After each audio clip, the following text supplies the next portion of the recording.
Welcome to the Stuff and Junk Show, where we share our opinions on random subjects from interesting news, social topics, pop culture, our likes and dislikes, things you've seen, heard, or read, what we did, and what we do. You know, stuff and junk.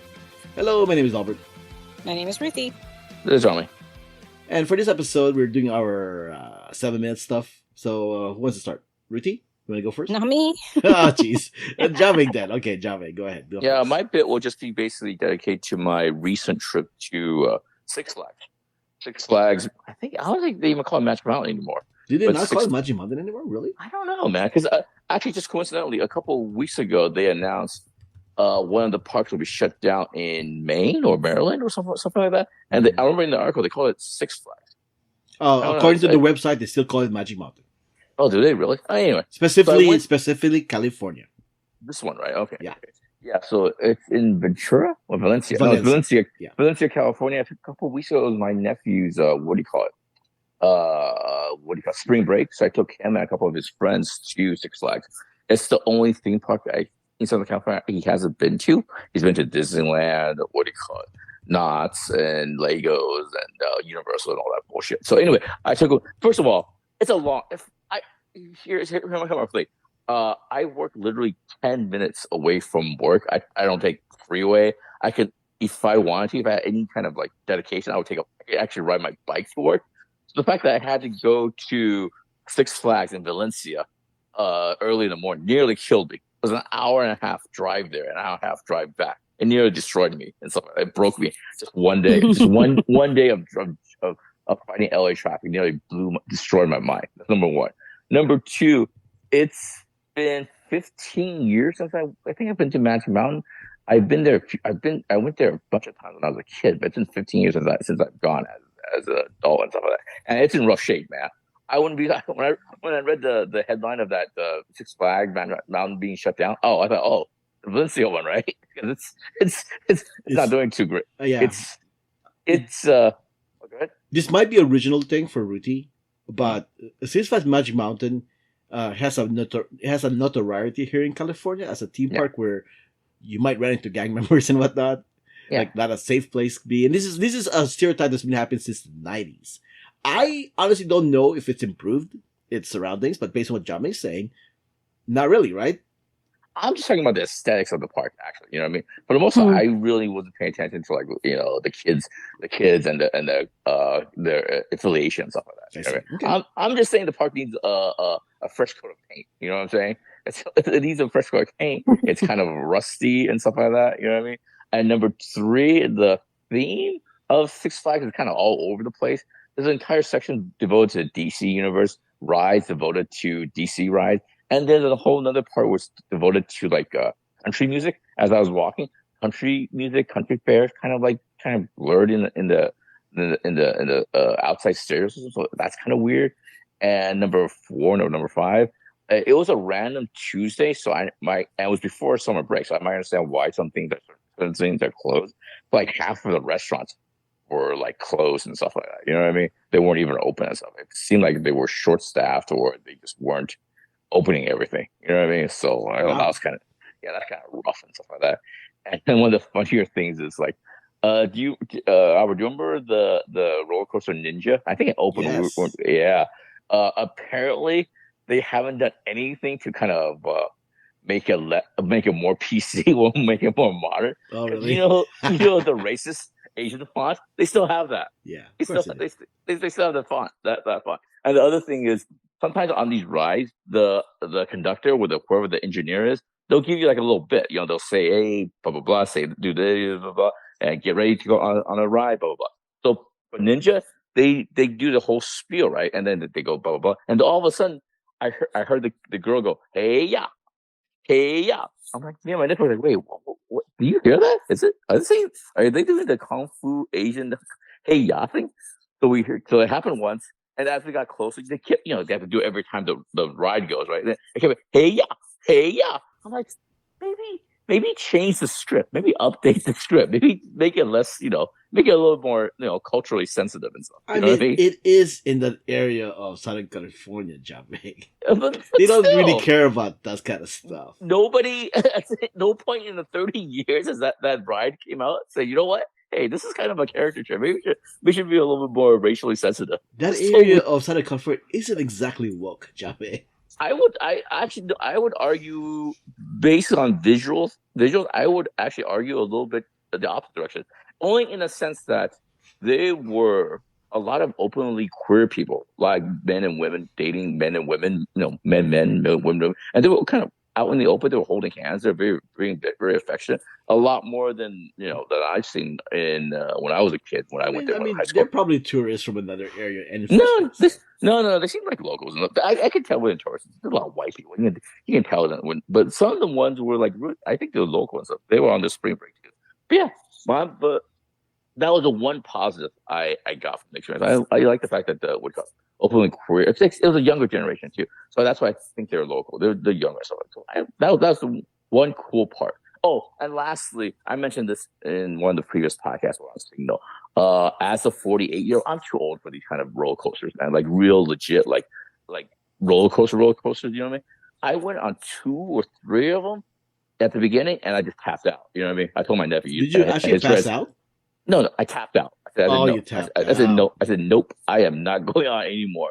The first one I think I went on is like the biggest, fastest one, Goliath. I think one of the newer ones, Hmm. and that just kicked my ass. I got vertigo afterwards and stuff like that. And I went on a couple more, and I said no more. That's it. And So you're and saying I you weren't disappointed that Superman is really shut down? yeah, so I shut down. A bunch of other ones No, are no, shut Superman down. is permanently shut down. They said Yeah, that's gone. Yeah. did somebody get hurt or something? What No, happened there? it's a money thing. It's not. They don't want to maintain it to make sure to Oh, hit that high because it uses a lot of energy to shoot it that hmm far up, yeah, and they and just don't want to pay for it anymore. yeah, I see that. Yeah, that makes sense. Yeah, yeah. So in total, after I took like an hour and a half break, and afterwards I went on a few more rides. But of the dozens of rides that were available to me, I probably went on maybe 7 or 8 of them. That's it, man. Because like I'm like too old for this. I'm too old to think of. I'm closer to death than you know what I mean. So I don't want to die on a roller coaster. That's my whole thing. You know what I mean? Like I don't want. You're I not don't. gonna die on a roller coaster. And not no, not the way I felt. You know what I mean? Like I said, Any report you hear about people dying from a theme park ride is usually like in Florida where they have very lax of relegation and whatnot. well, I told my nephew and his friend famously that story that I've heard since I was a little kid. I think it's this. Is this Six Flags with the guy who dropped his hat and then he jumped the fence to get his hat back and then he got decapitated? I think it's this Six Flags. I told, yeah, What? you ever heard the story? Maybe, maybe not. Yeah, come on, man. It's a story that I've heard since I was a little kid. I see it repeated on social media every now and then. Yeah, some guy who was on a roller coaster ride lost his hat. It's like it was in a restricted area with Georgia, fences and everything. It was Georgia. Georgia. Ah, man. I told him it happened here. But anyway, yeah, To scare him. It happened here, kid. yeah, guy lost his life, man. What are you gonna do? What can you do? Yeah, that's why you gotta listen to the rules, man. But yeah, so that was my experience with Six Flags. The bottom line. I'm too old for it. You know what I'm saying? I'm too old for the shit. Do you know how long ago that happened, Jamming? Oh, I've heard that's still in the '90s, so at least According to like this, 40 is years. 2008. That's it? Really? Wow! Look at that. Yeah, 2008. Yes. It's still very very well available in Google. It's like Yeah. first thing that popped up. Nice. All right, there we go. Somebody I associated that with my high school years, but yeah, what are you gonna do? Could be a different story. Yeah, plenty of people have died. Yeah, amusement parks. That's all good. All I know is when we were in high school in the 90s, it was all about like the gang members in Six Flags. It's the reason why Six Flags shuts down at 6 o'clock because they would never dare leave it open when it's dark. Oh yeah, we left. like, All That's that. insane. If we left well before it got dark. yeah, We no, left. I mean the park closes at 6, I think, or it's either 5 o'clock or 6 o'clock. But Oh really? yeah, it We does. left around. I think we left around 4 or 5 or something like that. Yeah, yeah.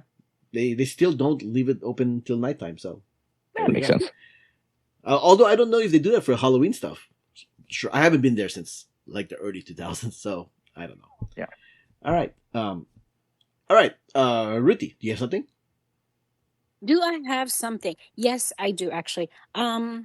So like ever since I got my new job, like I've had to travel to work um twice a week, which I know is not a lot. It's like, 2 days out of the week, and I can choose which days, mostly Tuesdays, but definitely like the second day could be like Monday or like any other day of the week except for Fridays because nobody really goes into the I would office. argue that twice a week flying is a lot. Flying? Yeah, flying. I would argue that's a lot. Flying? No, I didn't say like going into the office. Wait, Flying to the office? flying? No, just going to the office. Oh, just going to the office. I was Okay like, then. oh, flying. Yeah, I mean, a that's plane, bougie. a- I would sooner get on a plane than I Yeah. would like, taking the train to I the see. Just find office. office. Oh, No, I Continue. so like Yeah. I have to take so my office is basically 3 trains away. Like I have to take the subway and then I have to take 2 path trains into Jersey. And it's like an hour. It takes me like an hour 45 minutes. Ouch. Maybe like an hour 30 on like if I get really good connecting trains. One way? Ouch. One way, yeah. Wow. So Right. I figured, let me like, I one of the days I was like, let me see if I can drive it. Nope, with the traffic, it's the same exact thing. So like so after my first week, I kind of got really, really sick with my allergies. So then I ended up staying home that week, and then last week I only went in once, but I went into our even further office, which was an hour and a half. Actually, no, it was like an hour 50 drive. Because it was deep in Jersey. That's like the plant, like the main headquarters of the new company I'm working for. So like, but for some reason, like that felt easier because at least like I got to leave early because everybody was like, "Oh no, we understand you have a long drive. Like, you can leave early." But between that, like, I don't know if I've just gotten so lazy, but I don't know if it's like or if it's an age thing. And I know it sounds like I'm all over the place with where I'm going with this, but where I'm going with this is yesterday. I went out. I went out to the mall with a friend to like help him go shopping for clothes for work, and I got home and my feet were just hurting. I'm like, is this like me just not being used to walking anymore? Maybe. Or is this just me being old? Because like the entire bottom of my feet just hurt from walking. I don't know. Maybe I Or also you wore new wear- shoes. Or you're wearing the wrong shoes, yeah. Maybe I'm wearing the wrong shoes because it was a new pair of shoes. But I mean, I live in New York. I'm supposed to be able to walk everywhere. But Yes, you are. like I have like 6 pairs of rubber shoes or sneakers and they all hurt my feet. Even my most comfortable ones hurt my feet. Like I don't understand what's going on. If I walk for a little bit, my feet hurt. Maybe I don't know if like I've lost weight, so I don't understand like if it's a weight thing.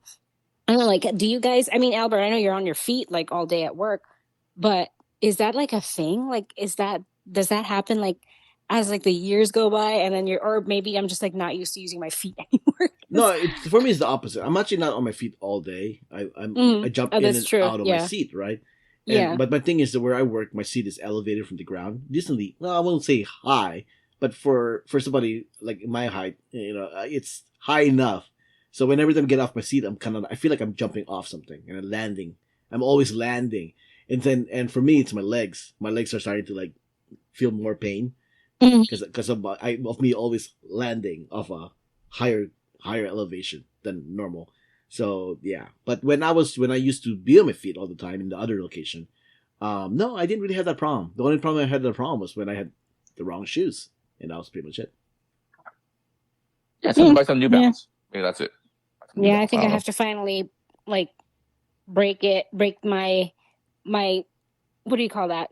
Just like go for it and finally buy a New Balance and see if it makes a difference. Because like every other shoe that I've tried, like from Adidas to Sperry's to tennis court shoes, like nothing, everything hurts my feet now. I don't understand what's going on. Like Which is unless which is ironic, considering the fact that nowadays shoes are supposed to be more comfortable than ever, I know. except for the fact they don't last that long anymore. Because of that fact, I actually watched a YouTube video about it. Like, why don't your shoes last that long anymore? It's because they use like foam as your sole essentially, and that's why it's supposed to be nice and soft, like you're Yeah. walking on clouds. Yeah. But because of that material, the shoes is not going to last long at all. Yeah, I know.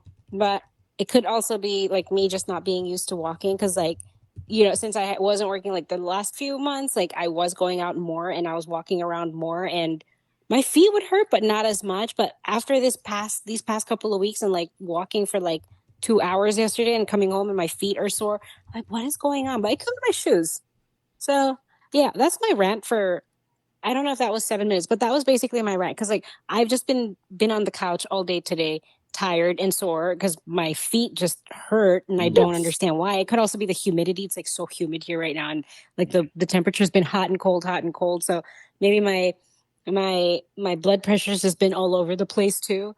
But I'm just like, am I getting old? Like, what is going on? Because I am, turning 40 this year. So I don't know if it has anything to do with that. Like, I feel like my body's changed so much from like the age of 38 to like nearing 40 now. And I don't know what I should be doing. Like, should I just be drinking more water? Should I just be eating more vegetables? Like, what should I be doing, guys? Like, I know you're like in the 19th healthiest city in the world, right, in the U.S. right now, Ruthie. yeah, don't say the world. I really don't. City. Buy new shoes, drink water, eat more greens. Yeah, basic stuff, I Eat less So meat. which guess. I do it. Yeah, I guess more fruits, maybe.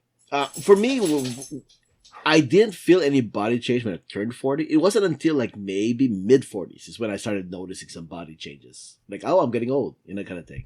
Mid 40s, I would say. So it could be psychological, Ruthie. True, maybe, or maybe I'm just being lazy today. Well, just I'm buy a telling new pair of myself my shoes. feet. I think we I got the just answer. bought. I just bought a new pair of shoes. Is it like New Balance? Is it athletic shoes? Is it No, meant for? Oh, there you go. they're Kate Spade tennis courts How court about you go how shoes. about you go the opposite and wear sandals? See, you know what? I am more comfortable in sandals. Like There you when go. when I went hiking, my friend was like, "Oh, you need hiking boots." I said, "I boots really hurt my feet because they're too heavy, and my Right. feet are just not used to it." So I bought like these wet shoes that are kind of like have a thinner insole, like a Mhm. thinner sole, so that way I can feel the ground when I'm walking. So it's basically like walking barefoot, but without but with Yeah. protection, of course. Wow, And you really are from the Philippines. Look at I know, right? Like I could that. climb a mountain barefoot. I basically did. I got barefoot wet shoes, and my feet did not hurt then. And hmm and that was actually like she was like looking at me like, you look so crazy right now. You're walking around with not without hiking boots, and she has like full on hiking boots and the socks and everything. And I'm like, no, I need to feel the ground, otherwise my feet are gonna hurt so bad. Yeah, maybe you should try that. Try it with sandals next time. See if it makes a difference. Right. I mean, I can't wear sandals in the winter, but yeah, I will try it. At least it's summertime now, and I can start wearing sandals again. And I then need to buy you a new pair of sandals. and then you're gonna go, wow, I can wear sandals in the winter. Maybe. Maybe. There are a lot of women in this neighborhood that do that. All right. Moving on. For me, it's entertainment news here. Uh, Marvel boss Kevin Feige reportedly feels that recent MCU shows and movies feel more like homework than entertainment. He did say that, and I take a little bit of issue in that because it's like it seemed like he's giving in to the idea that everybody feels like there's too many MCU movies now. That's part of the reason why they're not watching or supporting MCU that much anymore. Jiaming, do you have any thoughts about what he said about that?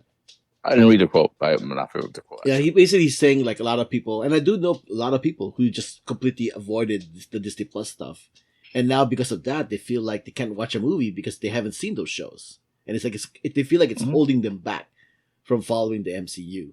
Like, all this past like 5 years of setup for what is coming up right now feels like what he called homework. It's like people were encouraged to watch them, but they didn't feel motivated to watch them, which is why it feels like homework.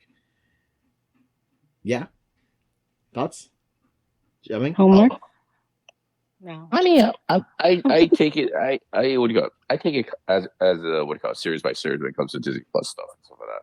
I don't feel like I'm obligated to watch all of them as urgently as I did before. Like I still haven't seen the first season of Daredevil, We're Born Again and stuff like that. I still haven't seen Echo either and stuff like that. So I don't feel that obligated to watch all. I can just watch it at my own pace. I like it better when I like the last thing I watched. For the Disney Plus stuff, I like it when it's kind of a little bit more self-contained and not what do you call it, tied to the wider MCU. Like I really liked that last season of Agatha. It really did.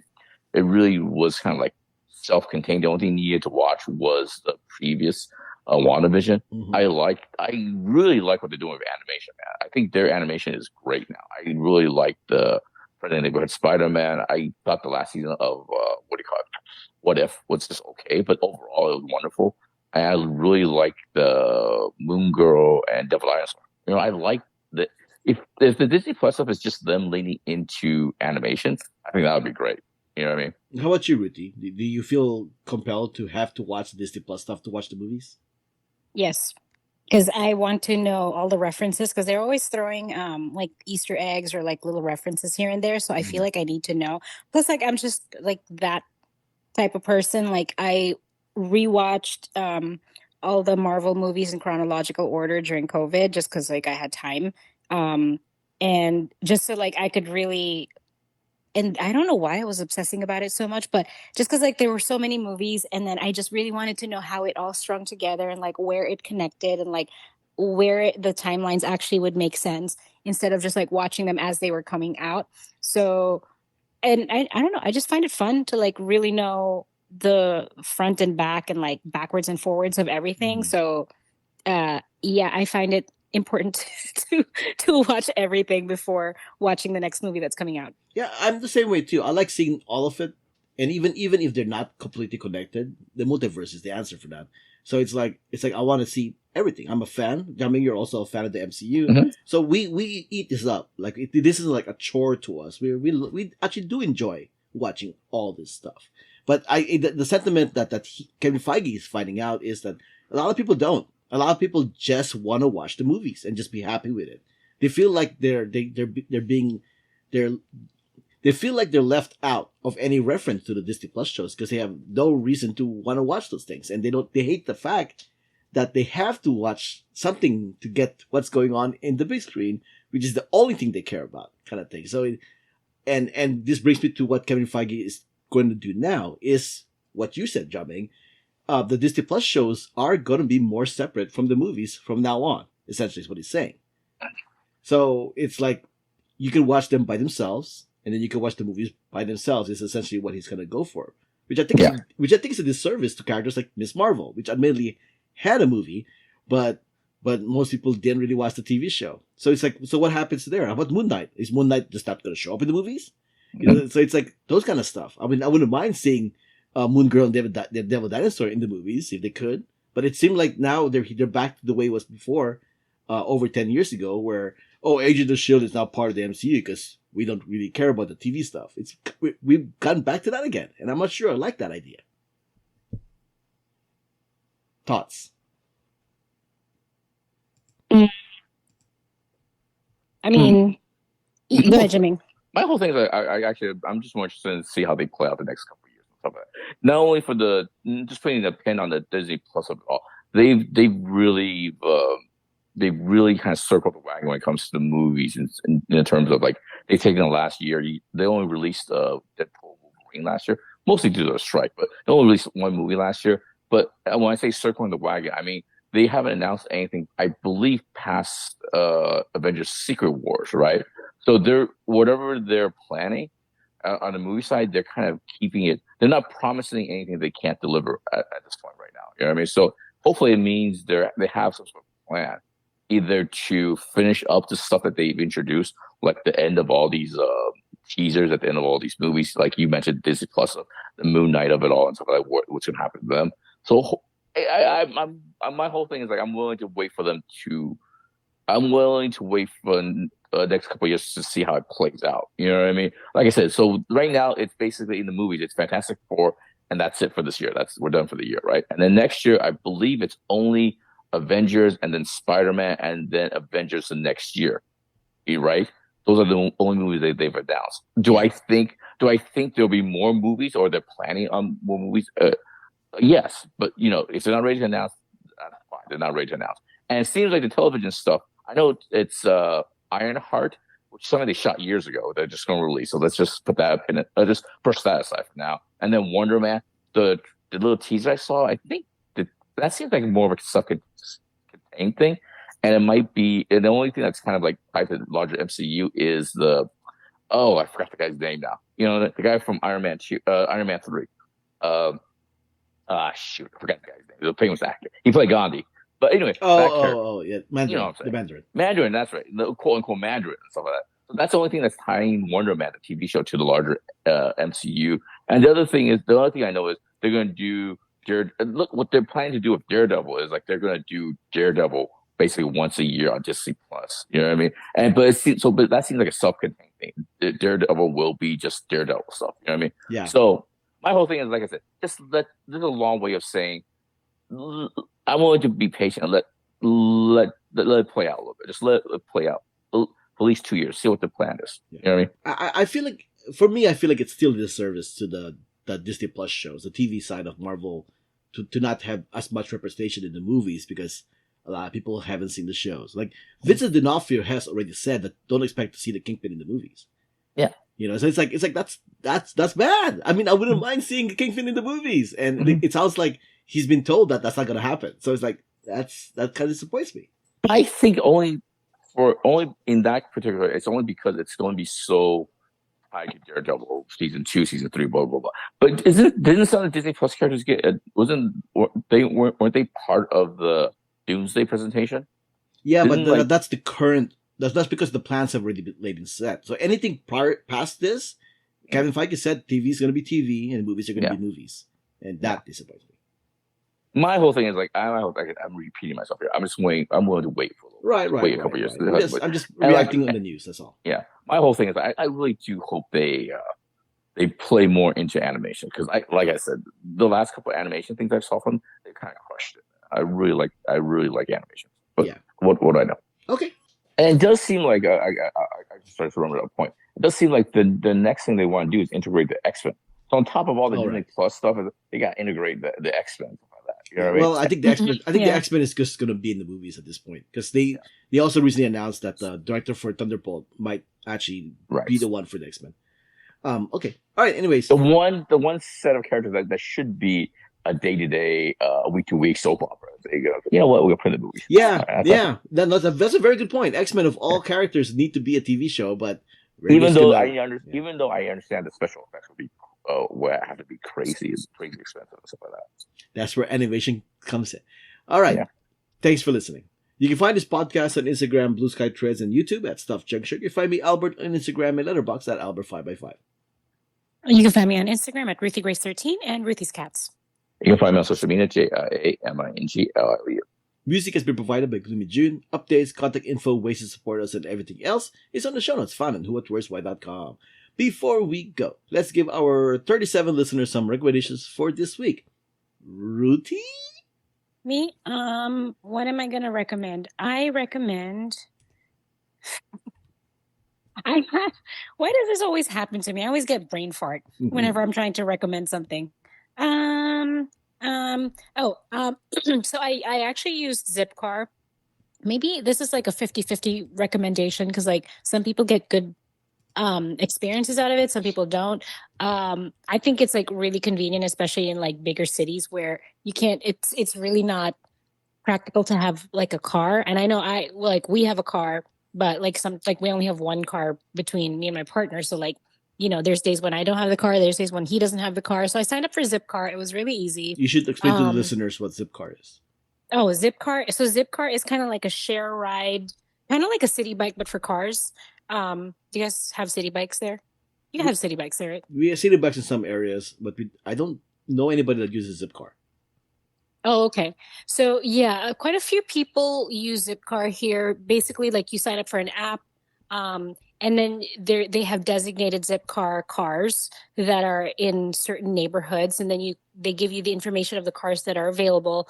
And it's basically a car rental service, but you can rent it by the hour, you can rent it by the day, however long you need it for. So what a lot of people do is like they'll just go up to any Zipcar, they'll book it, they'll go up to that Zipcar, use the Bluetooth on their phone to unlock the car, and then the car keys will be inside, and then you can have it for the rest of the duration that you booked it for. And it's pretty convenient, especially for me, because like there's a ton of I live in a very densely populated neighborhood, so there's more than a few options for where I can go. Like I can walk up two blocks in one direction, 2 blocks in another direction, and I'll find a Zipcar.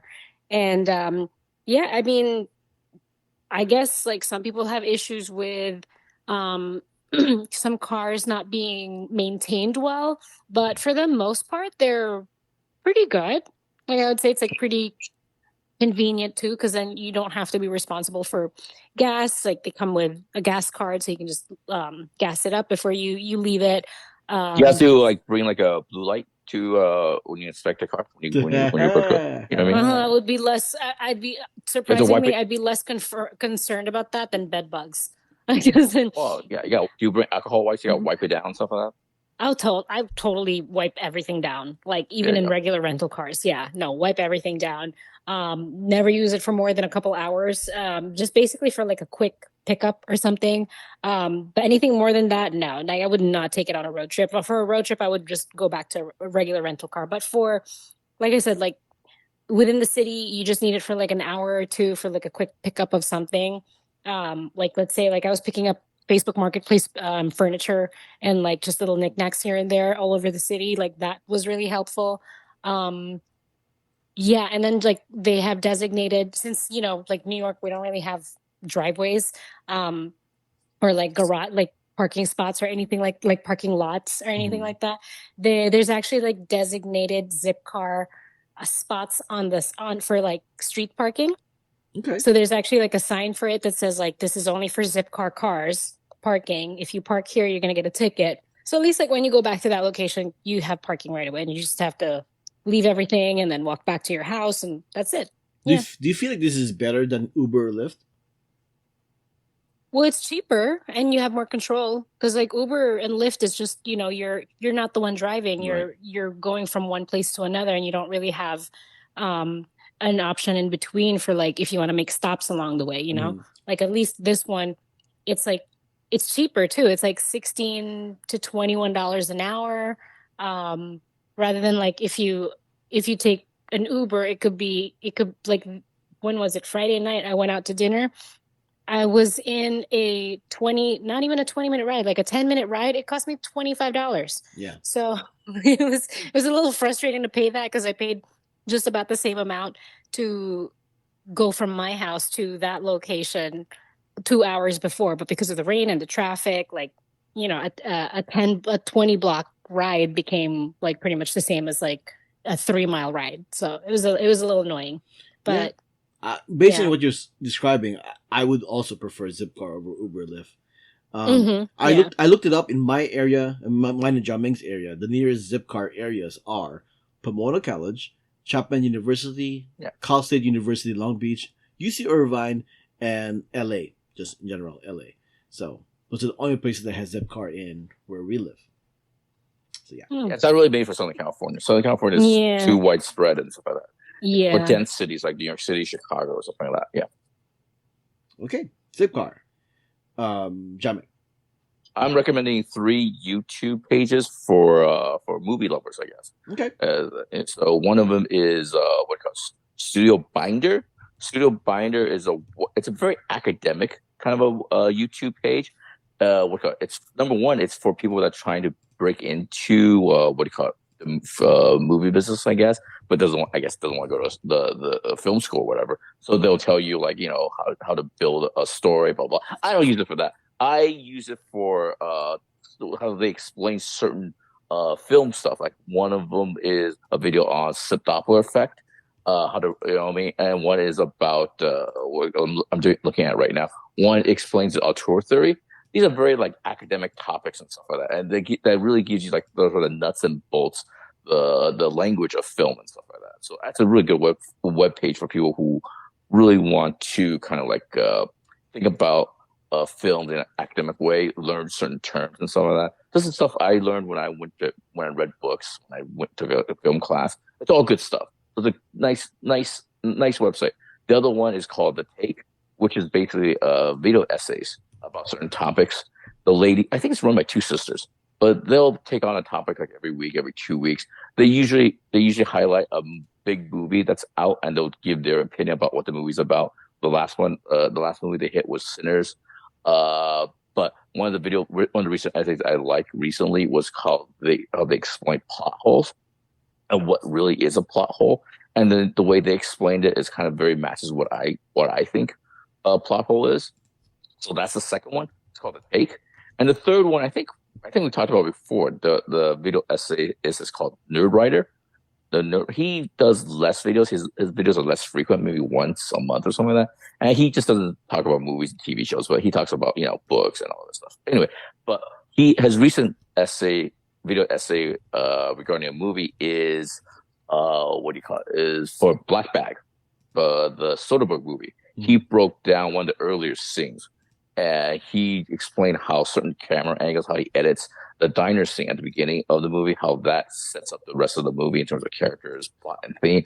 That breakdown is like high level of breakdown of a movie and how a movie is made and how a movie is, that's really high level. That's like real high level stuff.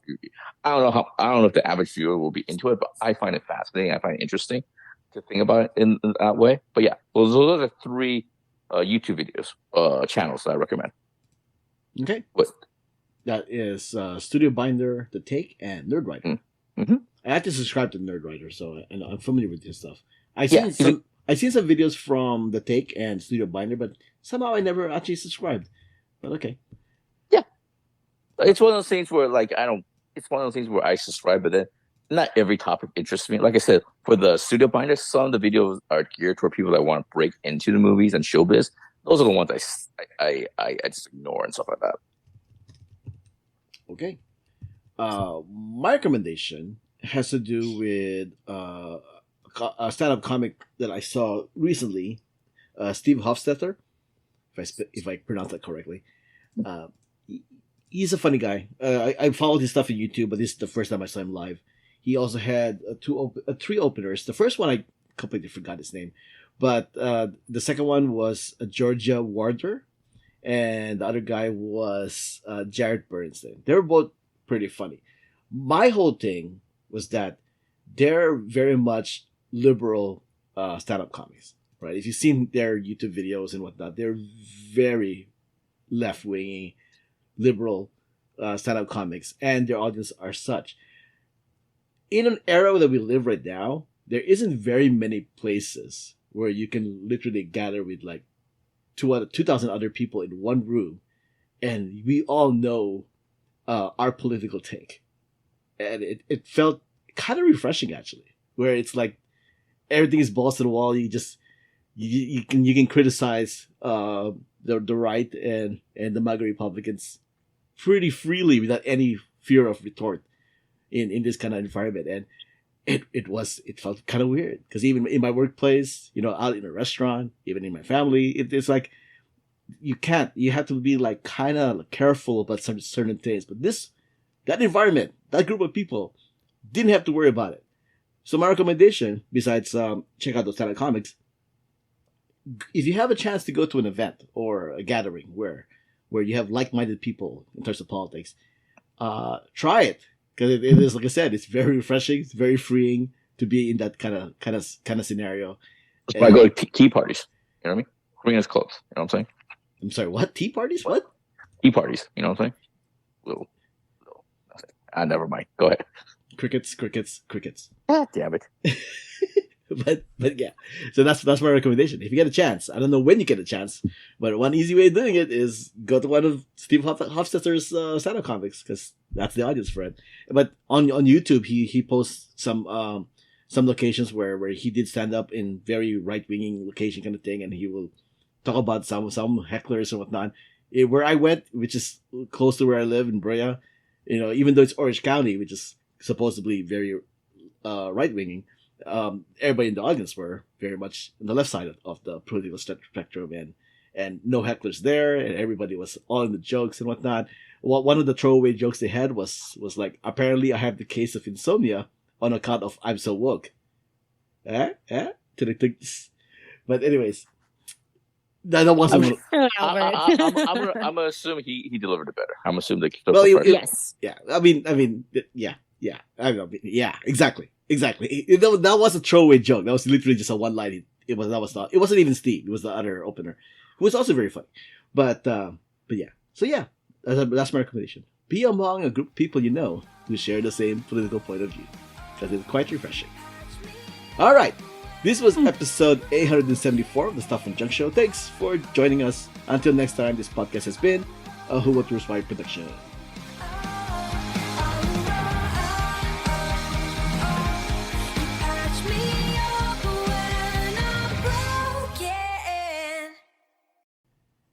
And scene. Scene. And we did it again. Whoop, whoop. Whoop, whoop, whoop, whoop, whoop, whoop, whoop. Listeners, whoop. if you're wondering where Anna is this week, we are, like mentioned in the previous episode, we are recording this on Mother's Day, and she had some Mother's Day stuff that she had to do. I did all my stuff during lunch, so I'm good there. All right. And I don't like my mom, so. James. Are we all supposed to defend our actions on Monday? I don't know what's going on. I don't know. Nothing. I'm just saying. Yeah, my mom passed away like a couple years ago. Yeah. Let's talk about it. And scene. Well, right. I am a mother of 2 cats, so. I don't know, seriously. I don't know what's going on here. Why are we all being judgy today, man? I'm not judging. No one's judging. I'm not judging. I don't feel attacked. I'm just saying, if people felt like I were was wondering where Anna was. I felt like I had to defend myself. I had to say something as to why I'm here. I wasn't asking. I don't know. I'm saying. I was on my couch all day. Yeah.